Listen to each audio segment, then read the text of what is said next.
All right. So for example two, we have this triangle PQR. We're given a couple of edge lengths and this angle of 118 degrees. We're being asked to find the third missing side. Now we have to be very careful here.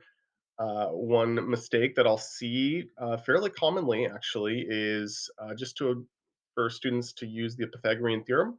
So they'll see, oh, I have the two short legs. So if I just do 9.5 squared plus 11.5 squared, that should equal this hypotenuse squared, and that does not work. If you apply that, you will get the wrong answer, and that's just because this is not a right triangle. So we can't use Pythagorean theorem.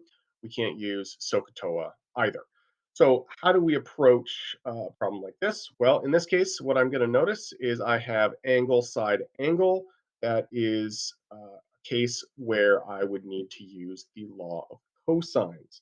Notice that I can't use the law of sines for this example because I don't have an angle opposite of either of the sides that I know. I have to have sort of an angle edge length pair that I could use to create a ratio that I know. And since I don't have that yet, I need to use the law of cosines. So that's one form of that law of cosines looks like this with A, B's, and C's in it. Of course, we have P, Q, and R here, but we can still use the same approach. The labels are arbitrary. So what I'm going to do is just plug those values in. Q is what I'm calling that unknown edge length from P to R. Again, I'm calling it Q because that's opposite of angle Q.